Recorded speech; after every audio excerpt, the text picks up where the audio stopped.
abaami baagala nnyo abakyala ababongerako value. Abasinga mu mwagala mufune value ku musajja mwe abawala abandala. Naye omusajja ayagala nnyo bw'afuna omukyala n'amanya nti omukyala wange ono angattako value. Ekyo kikulu nnyo era ajja kutwala nti oli wa muwendo. Kubanga abaami nabo beeraliikirira, nabo balina okutya lwakuba tebatugamba.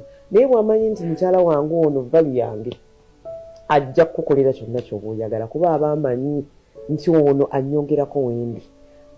Abaami baagala nnyo abakyala abakozi nga mukozi era akwenyumiriza mulaga nti mukyala wange mukyala mukozi. Naye abasinga obungi abawala abasinga tebaagala kukola, baagala nnyo kutuula kubawa. Naye bwakulaba nga nawe oli mukozi kimuzzaamu amanyi kubanga obulungi maama wange oyinza okuba nga olina akabina gakukomera, ng'olina eriiso likomeri, ng'olina n'ekiseera mu bulago, naye tekigenda kukuyamba, tekigenda kukwongerako value. Njagala okukakasa nti kigenda kukuyambako. Kiyinza okukolera ku myezi 4 oba 6 oba ku mwaka ogumu, naye wayitawo awo abatakyayagala kulaba. Ate abakyala abasinga ogenda n'okufuna omwami nga tomukozeeko research.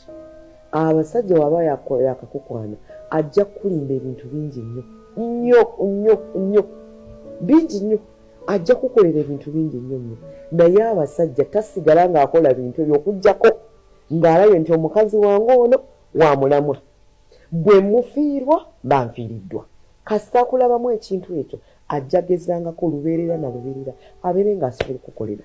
Kyobola nti ebiseera ebisinga bayinza okutubuuza maama gwe baakuzaala mu Lweza naye ng'ate tebabikuzaalanga.